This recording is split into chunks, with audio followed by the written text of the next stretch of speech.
So, kasama po siya doon sa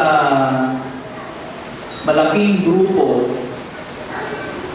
Kung nadadaanan niyo po yung Love of Christ sa Balintawak,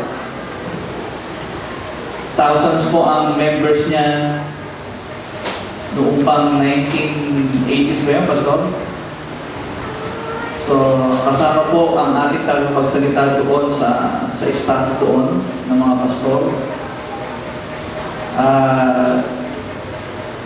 Malaki po yung influensya natin ang tagapagsalita natin ito because I consider him as one of my, I consider him as my father in faith as well. Ama sa pananampalataya at ninong ko rin siya sa kasal. Ninong, Merry Christmas. Hindi ko pa naman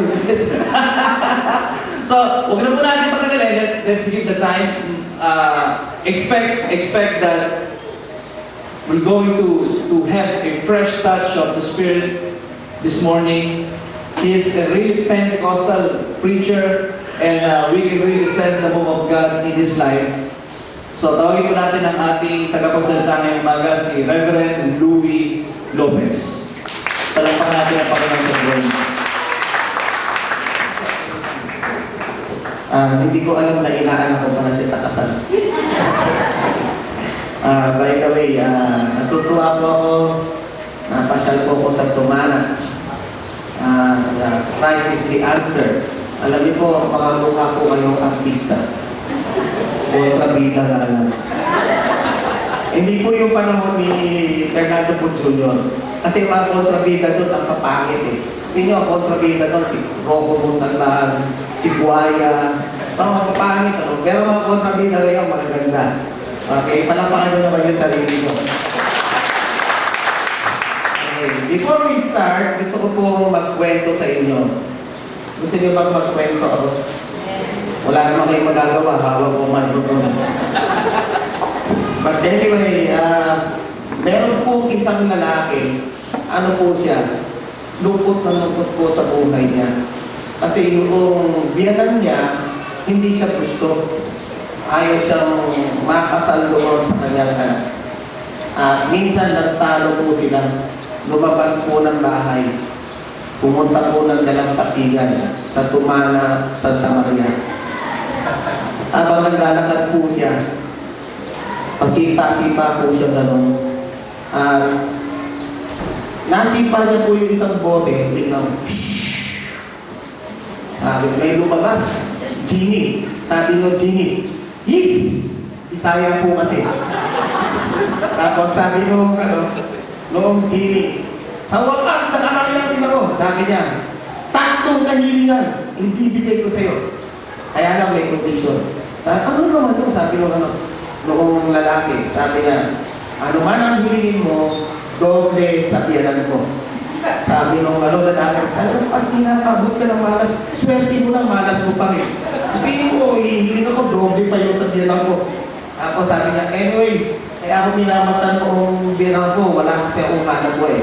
Sabi niya sa Genie, bigyan mo ako ng $1 million. Ako sabi ng Genie, 1 million sa'yo, doble sa biyanan mo. Sabi ko, sige. Binigyan po ng 1 million. Tapos dito, dalawa eh. Sabi niya, grabe, mas mayaman pa sa akin talaga ang biyanan ko. Tapos sabi niya, ay ako minamatan ng biyanan ko, nakatira kasi kami sa bahay nila. Sabi niya doon sa Genie, bigyan mo ako ng mansyon. Tapos sabi ng Genie, isa sa'yo, dalawa sa biyanan mo. Binigyan po siya. Sabi ko, grabe, lumayaman ang gusto doble sa biyanan ko. Tapos sabi ng Genie, isang kahilingan na naman. Anong gagawin ko? Isip po siya. Tapos niya sinabi niya, alam ko na! Sabi niya, eto ang kahilingan ko. Gulpin mo ako! Bugbugin mo ako! Hack to death!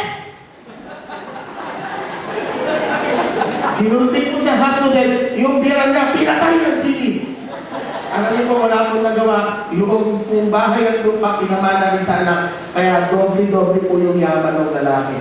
Amen? Kwento lang po yun, wala pang sermon doon. Sana po meron po kayong Bible. Labas niyo po yung inyong Bible. Okay? Sino po may Bible? Okay. Sino po yung walang Bible? Yung ayaw umamin. Okay. Alam niyo sa church namin, meron po kaming policy.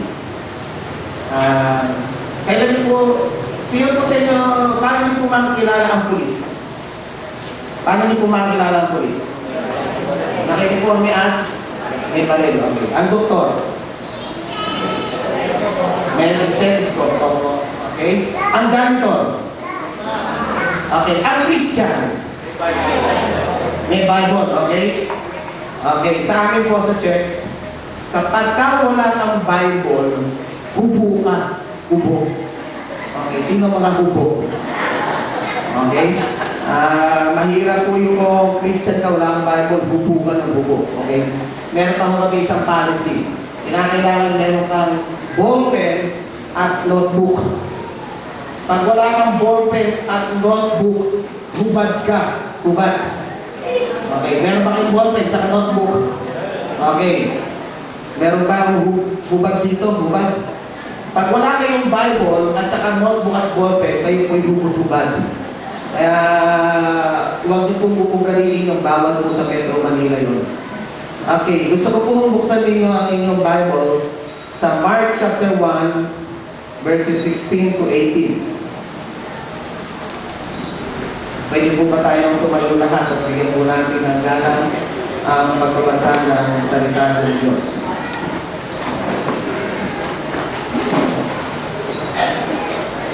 As Jesus walked beside the Sea of Galilee, he saw Simon and his brother Andrew casting a net into the lake, for they were fishermen.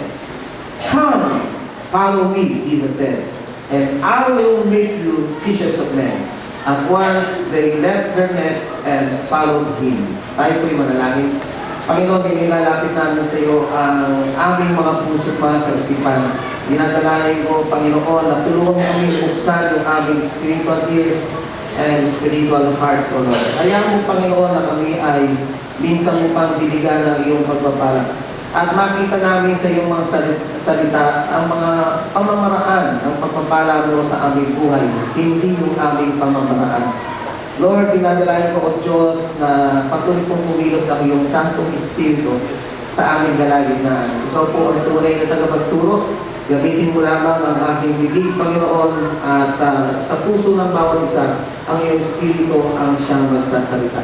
Marami pong salamat. Ito po ang aming dalangin sa pangalan ng aming Panginoon, tanging tagapagligtas sa Jesus. And everybody say, Amen! Amen! Okay? So, ang sabi po doon, habang nakita po sila, si Jesus po habang naglalakad po doon sa dalampasigan, hindi po siya yung genie, si Jesus na po ito. At nakita niyo po si Simon at si Andrew, at sila po yung mga fishermen. At tinawag po sila, "Come, follow me." Okay? So, kayo pong lahat ay tinawag ng Lord. Amen? Tingnan mo yung katabi mo. Yan katabi mo, sa ayaw mo sa gusto, pinili ng Lord yan. Amen? Tinawag din ng Lord yan. Come! At pag tinawag ka, pinili ka ng Diyos, ang ibig sabihin nito, nagustuhan ka ng Lord. Tingnan mo muli itong katabi mo. Sabi mo, napakapalad mo. Sabihin mo, napakapalad mo.